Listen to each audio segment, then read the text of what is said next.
मेहता का उल्टा चश्मा। मजा लीजिए आपकी अपनी गड़ा इलेक्ट्रॉनिक गेम का, जो आप डाउनलोड कर सकते हैं प्ले स्टोर या ऐप स्टोर से। अभी तू जा, मैं रिक्शा से दुकान पहुंच जाऊंगा। नहीं, अब रिक्शा से दुकान नहीं जा सकते। क्यों? नट्टू काका और बागेश्वर जी ने आपके सामने ही तो कहा था कि मुझे आपको दुकान से बैंक और बैंक से वापस दुकान पहुंचाना पड़ेगा। अरे तुझसे बहस करके कोई फायदा नहीं है।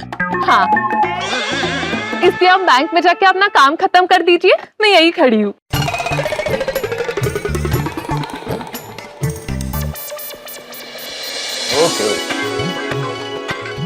नमस्ते गटगटे जी, अंदर आ सकता हूँ? आइए आइए शेटाला जी, आइए प्लीज प्लीज बैठिए बैठिए। आ जाए। कैसे? एकदम बढ़िया बढ़िया। बताइए क्या सेवा कर सकता हूँ? ओडी चाहिए, पर्सनल लोन चाहिए, इंश्योरेंस चाहिए? नहीं, मुझे इसमें का कुछ नहीं चाहिए। मुझे जरा अर्जेंट में एक नई चेकबुक चाहिए। अच्छा, आपने नई चेकबुक रिक्वेस्ट का फॉर्म भरा था? नहीं, वो तो नहीं भरा है। ऑनलाइन रिक्वेस्ट भेजी थी? नहीं, ऑनलाइन भी रिक्वेस्ट नहीं भेजी थी। दरअसल मुझे अभी पता चला कि चेकबुक खत्म हो गई है। सॉरी जेठालाल जी, अभी के अभी तो आपको चेकबुक नहीं मिल सकती। कम से कम 3, 4, 5, 6 दिन तो लग जाएंगे। 3, 4, 5, 6 दिन? जी नहीं, देखिए मुझे एक अर्जेंट आज ही पेमेंट देना है। अगर पेमेंट नहीं हुआ तो प्रॉब्लम हो जाएगी। अरे जेठालाल जी, इसमें क्या टेंशन है? कैश निकालिए और पेमेंट कर दीजिए। नहीं, वो लोग कैश लेते नहीं है ना, उनको चेक से पेमेंट देना पड़ेगा। देखिए ना, कुछ कीजिए ना, आज के आज पेमेंट देना बहुत जरूरी है। ओके, तो एक काम करते हैं, मैं आपको सिंगल चेक लीफ दे सकता हूँ, चलेगा? चलेगा क्या दौड़ेगा? मैं मंगवाता हूँ, तब तक आप ये नई चेकबुक का फॉर्म भर दीजिए। जी। पेन सब चालू है। सब चालू। एक सिंगल चेक लीफ भेज देना मेरे कैबिन में। अरे मेरे लिए नहीं, कस्टमर के लिए।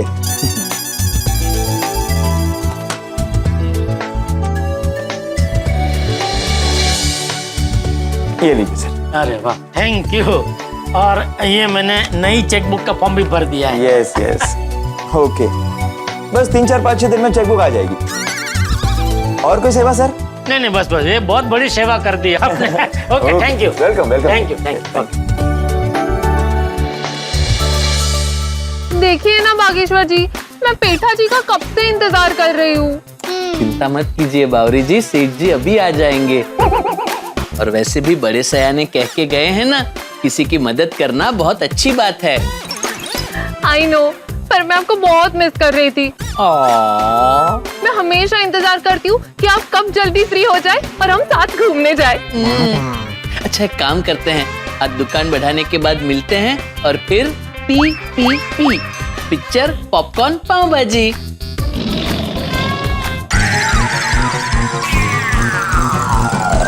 बावरी, मैंने तुझे दुकान में आने से मना किया, तो अभी तो वीडियो कॉल करके काम के टाइम पे बागा को डिस्टर्ब कर रही है। नहीं, मैं तो बागेश्वर जी को बस यही पूछ रही थी कि दुकान बढ़ाने के बाद आज आप कितने बजे तक फ्री हो जाओगे। चल अभी मुझे जल्दी से दुकान छोड़ दे, मुझे लेट हो रहा है। और सुन, ना स्लो ना फास्ट, मध्यम गति से चलाना, ठीक है? ओके।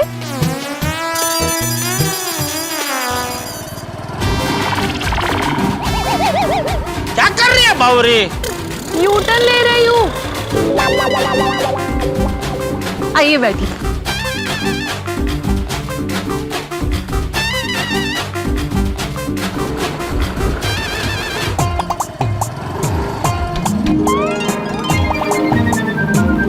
बस बस बस बस।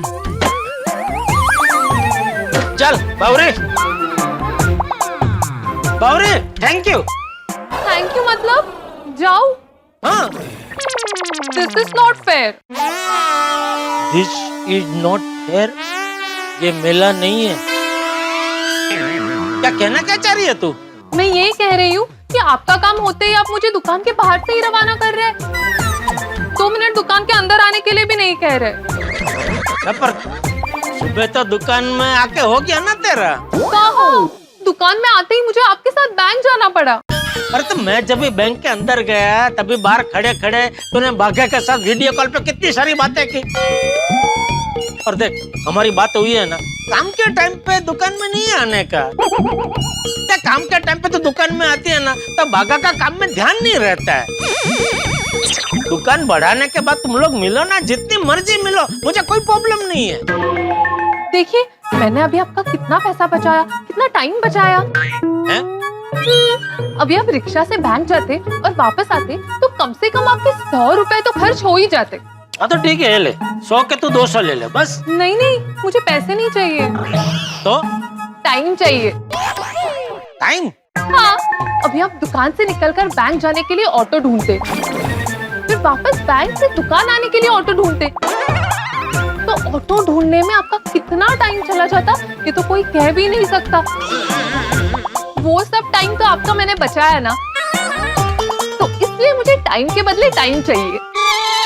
तो मेरा टाइम लेकर तुझे क्या करना है? नहीं नहीं, आपका टाइम नहीं चाहिए, तो बागेश्वर जी का। बागेश्वर जी को आज प्लीज आप दुकान से जल्दी छोड़ दीजिए ना। अगर आप उन्हें जल्दी छोड़ देंगे ना तो हम दोनों पिक्चर देखने जा पाएंगे। ठीक है चल, आज मैं उसे जल्दी छोड़ दूंगा, लेकिन एक शर्त पे। कैसी शर्त? तू आज पूरा दिन दुकान में नहीं आएगी।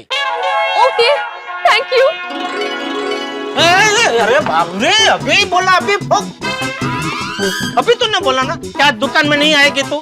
मैं तो बस बागेश्वर जी को ये बताने जा रही हूँ कि आज आप उन्हें दुकान से जल्दी छोड़ देंगे। अरे बागेश्वर जी, कॉन्ग्रेचुलेशन, बेटा जी ने हमें फिल्म देखने जाने की परमिशन दे दी है। अरे वाह, थैंक यू सेठ जी, थैंक यू। चलिए बाबू जी। क्या चलिए? अभी जाने की परमिशन नहीं दी है, रात को जाने की परमिशन दी है। आज तो थोड़ा जल्दी चले जाना। अच्छा, रात को? कोई बात नहीं सेठ जी, उसके लिए भी थैंक यू। चलिए मैं भी जाती हूँ, bye, see you later boys. सेठ जी, बैंक से चेकबुक मिल गई? नहीं, चेकबुक तो नहीं मिली नट्टू काका, लेकिन हमारा काम चल जाए इसलिए मैनेजर ने ये एक छोटा सिंगल चेक दिया है। लाइए मैं चेक बना देता हूँ। नहीं नहीं, चेक मैं बना लूंगा, पहले अपने जो आज के सारे काम है ना वो निपटा लेते हैं। एक बार वो सारे काम हो जाए तो शाम को मैं चेक भर के फिर वो वृद्धाश्रम में दे आऊंगा। जी सेठ। हाँ बोल टप्पू। पापा, आपने वृद्धाश्रम में पैसे भर दिए? नहीं, अभी भरे नहीं है। आप फिर से भरना भूल गए? तू टप्पू धीरे बोल बेटा, नहीं बापूजी ने सुन लिया तो ज्वालामुखी की तरह। अरे जेठिया, तू मुझे ज्वालामुखी बोल रहा है? ज्वालामुखी? नहीं नहीं, आप नहीं बापूजी, आपके अंदर का जो गुस्सा है ना वो कभी कभी ज्वालामुखी की तरह फूकता है। हाँ मतलब वो। हाँ तो फूकेगा ही ना। अरे कितनी बार तुझे याद दिलाया, फिर भी वृद्धाश्रम में पैसे देना भूल जाता है। और आज तो हद ही कर दी तूने। सुबह सबके सामने वचन दिया, फिर भी दुकान जाकर भूल गया। अरे बापूजी, मैं भूला नहीं हूँ, मेरी पूरी बात तो सुनिए। मैंने वृद्धाश्रम में फोन किया था तो उन्होंने बोला कि शाम को 5 से 7 के बीच में आके आप चेक दे सकते हैं, तो मैंने चेक बना दिया है। अभी शाम को 5 बजे जाके मैं चेक दे आऊंगा। देख जेठिया, मेरी एक बात याद रख, अगर आज तू वृद्धाश्रम में पैसे दिए बगैर आया ना तो ये ज्वालामुखी। नहीं नहीं, शांत हो जाइए ज्वालामुखी जी। बापूजी शांत हो जाइए, ऐसी नौबत नहीं आएगी, मैं आपको फूटने नहीं दूंगा। मेरा मतलब है कि मैंने आपको जो वचन दिया है वो मैं आज निभा के रहूंगा। बिना आपको रसीद दिखाए मैं घर के अंदर कदम नहीं रखूंगा।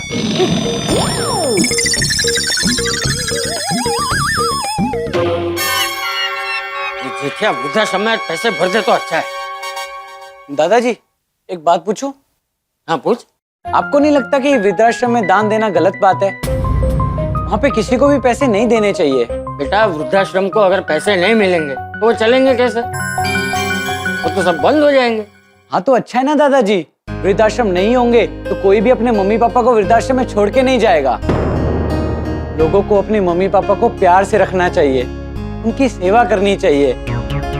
कोई भी अपने मम्मी पापा को वृद्धाश्रम में कैसे छोड़ सकता है? ये कितनी गलत बात है। नहीं, तेरी बात सही है टपुड़ा।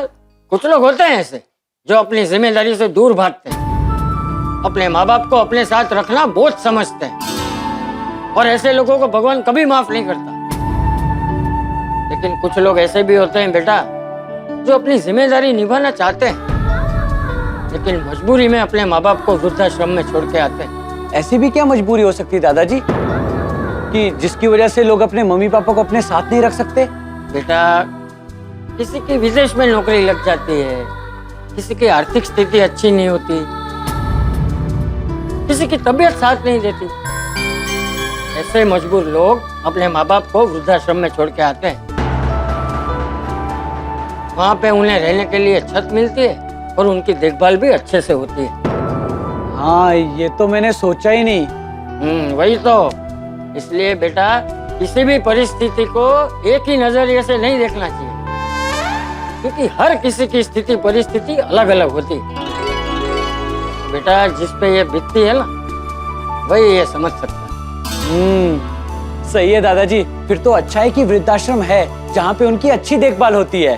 जरा सोच, अगर ये वृद्धाश्रम नहीं होते तो उन सारे बूढ़े माँ बाप का क्या होता? करेक्ट दादाजी। फिर तो आप दान देकर बहुत अच्छा काम करते हो। दादाजी, मुझे भी आशीर्वाद दीजिए कि मैं आपकी तरह समाज की सेवा कर सकूं। हाँ हाँ बेटा, हाँ, मेरे आशीर्वाद तो तेरे साथ ही है। बस आज ये जेठे अपना वचन ना भूले तो अच्छा है, वरना उसे आज घर में घुसने ही नहीं दूंगा। अरे बाप रे, चाचा जी ऐसा कर सकते हैं? इतने गुस्से वाले हैं वो? अरे अपने चाचा जी तो बड़ी तोप है। बड़ी तो मतलब हमारे परिवार वाले हैं क्या वो? नहीं नहीं नहीं, रूपा भाभी, बड़ी टॉप गुस्से में बड़ी टॉप है। उनका गुस्सा बहुत खतरनाक है। हाँ, बद्दू हली जाए। वो इतनी आसानी से माफ करने वालों में से नहीं है। हाँ, नहीं, आई होप जेठा भाई चंदा भर के अपना वचन पूरा कर दे। आई नो, नहीं तो जेठा भाई को घर में कदम नहीं रखने देंगे वो। देवा, जेठा भाई को चंदा भरना भूलाना मत, वरना गड़बड़ हो जाएगी। अरे नहीं नहीं, इतना सब कुछ होने के बाद वो भूल ही नहीं सकते। आई थिंक वो आज चंदा भर ही देंगे। एक सेकेंड आई। हाँ, हेलो। अरे रूपा, कब से फोन लगा रहा होता है, तू फोन क्यों नहीं उठा रही है मेरा? सॉरी रतन, वो क्या है ना, मैं बहुत ही इंटरेस्टिंग बात सुनने में बिजी थी। तुम्हारी पति की बात से ज्यादा इंटरेस्टिंग और क्या सुन रही थी तू? है अरे सुबह सुबह जेठा भाई साहब चंपक चाचा बहुत गुस्सा हो गए थे। क्या बात कर रही है?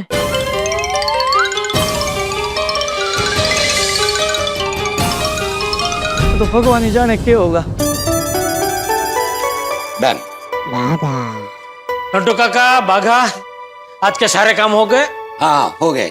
बस तो बाघा, अभी मस्त एक रजवाड़ी चाय बोलते हैं। चाय पी के मैं वृद्धाश्रम में चेक जमा करने के लिए निकल जाता हूँ। अरे नहीं सेठ जी, आपके पास चाय पीने का टाइम नहीं है। क्यों? वो देखिए 6 बज गए। अरे 6 बज गए? अरे बाप रे, वृद्धाश्रम की ऑफिस तो 7 बजे बंद हो जाती है ना, और 7 बजे के पहले मैं नहीं पहुंचा तो चेक जमा नहीं कर पाऊंगा, और अगर चेक जमा नहीं होगा तो रसीद नहीं मिलेगी, और बिना रसीद के तो मैं घर में कदम भी नहीं रख पाऊंगा। एक काम करो सेठ जी, बावरी जी को बुला लो, वो स्कूटर पे फटाफट आपको वृद्धाश्रम पे। बाय, बावरी को मत बुला, इसकी जरूरत नहीं है। मैं फटाफट चला जाऊंगा रिक्शा से। नटू काका, फिर मैं वहीं से घर चला जाऊंगा, तो आप लोग भी बाद में दुकान बढ़ा के निकल जाना। ठीक है? चलो, ओके।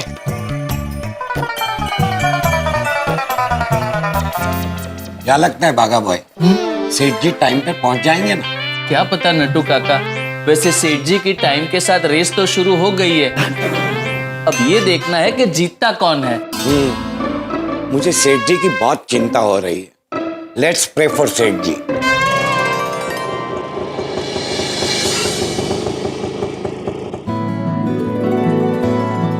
Thanks for donation.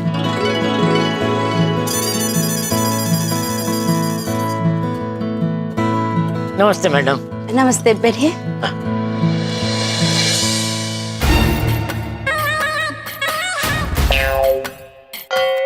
क्या हुआ मैडम, आप ऐसा क्यों देख रहे हैं? वृद्धाश्रम में भर्ती होने के लिए आपकी उम्र थोड़ी कम नहीं है? मैं यहाँ भर्ती होने नहीं आया हूँ मैडम। Oh sorry.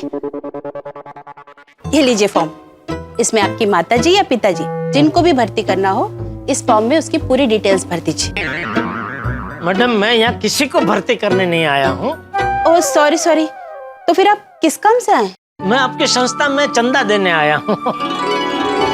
अच्छा, ये लीजिए।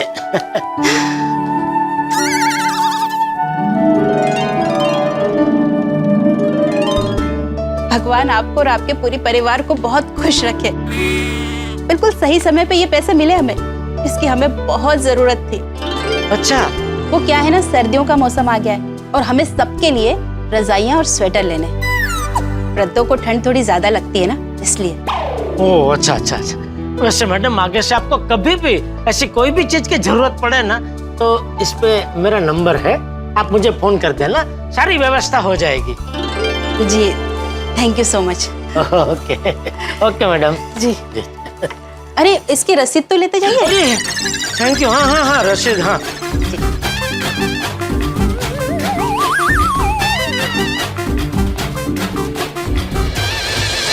मैडम रसीद में मेरे बापूजी का नाम लिखना, चंपकलाल जयंतीलाल गड़ा। जी।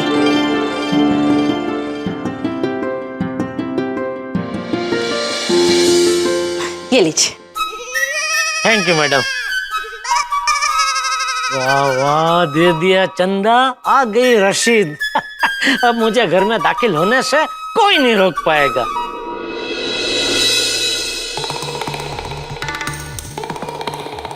अभी घर जाते ही जैसे ही बापूजी को ये रसीद दिखाऊंगा, बापूजी खुशम खुश हो जाएंगे। खुश होंगे कि ताना मारेंगे कि वाह बेटा बहुत जल्दी दे आया चंदा तू। नहीं नहीं, उनका सौंपा हुआ काम मैंने पूरा किया तो खुशी होंगे। अरे अच्छा, याद आया, मेहता साहब को भी फोन करके ये खुशखबरी दे देता हूँ। बेचारे वो भी सुबह से रसीद को लेके टेंशन में थे। हाँ बोलो जेठालाल, हो गई गड़बड़? चंदा भरना भूल गए ना? जेठालाल, आज सुबह इतनी लंबी चौड़ी बात हुई थी, तुमने वचन दिया था, मैंने तुम्हें फोन करके याद भी दिलाया था कि तुम्हें चंदा भरना है, फिर भी तुम चंदा भरना कैसे भूल सकते हो? अरे शांत हो जाइए मेहता साहब, शांत हो जाइए भाई। मैंने वृद्धाश्रम में पैसे दे दिए हैं और रसीद भी ले ली है। तो जब मैंने पूछा कि तुम चंदा भरना भूल गए तो तुमने हाँ क्यों कहा? अरे तो और क्या बोलता, फोन उठाते ही आप सीधा नकारात्मक बोलने लगे। मुझे नकारात्मक बोलने का शौक नहीं है, तुम्हारी कुंडली ही ऐसी है कि बस बस बस मेहता साहब, अभी और नकारात्मक मत बोलिए। देखिए सब कुछ अच्छा हो गया, अभी कोई टेंशन नहीं है। जेठालाल, तुम तो ऐसा मत ही बोलो। क्यों? क्योंकि जब भी तुमने ऐसा बोला है कोई ना कोई टेंशन आया ही है। ओके ओके ओके, नहीं नहीं नहीं, नहीं बोलता हूँ, नहीं बोलता हूँ, बस। क्या अभी तुम कहाँ हो? अभी बस मैं वृद्धाश्रम से बाहर निकल कर रिक्शा की राह देख रहा हूँ, रिक्शा मिलता ही सीधा घर पे। अरे वाह, मैं भी ऑफिस से जल्दी निकल चुका हूँ। एक काम करो, तुम मेरे घर आ जाओ, दोनों दोस्त मिलकर गप्पे लड़ाएंगे। ओके मेहता साहब, ओके। ये जेठालाल जब भी ज्यादा खुश होता है ना, मेरी टेंशन और बढ़ जाती है। बस वो रसीद लेकर सही सलामत सोसाइटी पहुंचकर चाचा जी को दिखा दे, तब भी मेरा टेंशन खत्म होगा। अरे बबीता जी का फोन, बोलिए बोलिए बबीता जी। हाय जेठा जी, आप दुकान पे हैं कि आप निकल गए हैं? नहीं नहीं, मैं निकल गया हूँ, बस थोड़ी देर में सोसाइटी पहुँच जाऊंगा, आता हूँ आपके घर पे। नहीं नहीं, हम लोग घर पे नहीं है, इनफैक्ट हम लोग अभी आपकी दुकान पे ही आ रहे थे। अच्छा, हम एक हाउस वार्मिंग पार्टी में जाना है, तो हम एक माइक्रोवेव लेना है। हाँ तो मैं दुकान से ज्यादा दूर नहीं हूँ, मैं फटाफट वापस दुकान पहुँच जाता हूँ, आप आइए। जेठालाल, उसका जरूरत नहीं है, नड्डू काका भागा तो होंगे ना दुकान पे, तो तुम जाओ घर पे। अरे अय्यर भाई, बबीता जी और आप मेरी दुकान आ रहे हो और मैं दुकान में ना रहूं तो कितना बुरा लगता है। जेठालाल, टेंशन मत लो, हमको बुरा नहीं लगेगा। अरे मैं मेरी बात कर रहा हूँ, मुझे बुरा लगेगा। अरे यूटर्न लो ना। अरे हम लोग यूटर्न लेगा तो वापस सोसाइटी पहुंच जाएगा। नहीं नहीं, मैं आपको नहीं, मेरे रिक्शा वाले भाई है ना, उनको बोल रहा था। हाँ बबीता जी। हाँ जेठा जी। आइए आइए, दुकान आइए, मिलते हैं हम लोग। हाँ ओके ठीक है, चलिए मिलते हैं। हाँ ओके ओके। सबको बोल देता हूँ। हाँ जेठालाल, पहुंच गए सोसाइटी? अरे नहीं मेहता साहब, मुझे आने में थोड़ा टाइम लगेगा, वही बताने के लिए फोन किया। टाइम लगेगा? पर क्यों? तुम तो सोसाइटी के लिए निकल चुके थे ना। अरे वो अभी बबीता जी और अय्यर भाई का फोन आया था, वो लोग अभी मेरी दुकान आ रहे हैं। क्यों? वो हाउस वार्निंग पार्टी में जा रहे हैं, तो उनको माइक्रोवेव ओवन खरीदना है। मत करो ऐसे जेठालाल। हैं? अरे दुकान पर नट्टू काका और बागा तो होंगे ना, वो दे देंगे माइक्रोवेव। तुम सीधे घर जाओ और चाचा जी को रसीद दिखाओ। भाई अगर कोई गड़बड़ हो गई ना तो। अरे मेहता साहब फिर से नकारात्मक सोचने लगे आप। नकारात्मक मत सोचिए भाई, ऐसा कुछ नहीं होगा, कोई गड़बड़ नहीं होगी। ठीक है, चलो मिलते हैं बाद में। अच्छा खासा घर आ रहा था और अब वापस दुकान जा रहा है। हे भगवान, जेठालाल की रसीद में कोई गड़बड़ ना हो तो अच्छा है। अरे क्यों क्यों क्यों जेठालाल को यू टर्न मारने की क्या जरूरत थी? मेरा परम मित्र अपने जीवन में सीधा सीधा क्यों नहीं चल सकता? आप ही बताइए, जब वृद्धाश्रम से चंदे की रसीद मिल गई थी तो सीधा घर जाके चाचा जी को वो रसीद दिखानी चाहिए थी या नहीं? पर नहीं, जेठालाल अय्यर और बबीता जी के चक्कर में यू टर्न मार के दुकान आ गया। वो खुद गया, इस बात की टेंशन नहीं है, रसीद साथ में लेकर गया, उस बात की टेंशन है। क्योंकि जेठालाल ने खुद वचन दिया था कि बिना रसीद वो घर पे कदम नहीं रखेगा। अरे उसे अंदाजा भी नहीं है कि कितनी बड़ी टेंशन साथ में लेके घूम रहा है वो। हे भगवान, रसीद को सही सलामत रखना। दर्शकों, क्या लगता है आपको, क्या रसीद के साथ कोई गड़बड़ होगी? क्या रसीद कहीं गायब हो जाएगी? अगर रसीद के साथ कोई गड़बड़ हुई तो जेठालाल ने जो वचन चाचा जी को दिया था उसका क्या होगा? जेठालाल क्या जवाब देगा? यूं समझ लीजिए, ये रसीद जेठालाल वाले वचन के ट्यूबलाइट की बिजली है। बिजली गई तो जेठालाल के वचन की बत्ती गुल। अब देखना ही है, क्या जेठालाल की जेब में पड़ी ये रसीद सुरक्षित चाचा जी तक पहुंचती है या जेठालाल के जीवन में बड़ा धमाका करती है और उसे टेंशन के दलदल में धकेलती है? दर्शकों, आगे जो भी होगा हंसी और ठाकों से भरपूर होगा। तो आगे क्या होगा ये जानने के लिए देखते रहिए तारक मेहता का उल्टा चश्मा। देखते रहिए, हंसते रहिए। रसीद मेरी जेब में सही सलाम। अरे क्या हुआ, बोलते बोलते अटक क्यों गए? रसीद मेरी जेब में नहीं है। नौटंकी मत करो और घर पे जाके रसीद रख के आओ, जाओ। अरे नौटंकी नहीं कर रहा हूँ, सच में मेरी जेब में रसीद नहीं है। क्या हुआ? मेरी जेब फटी हुई है।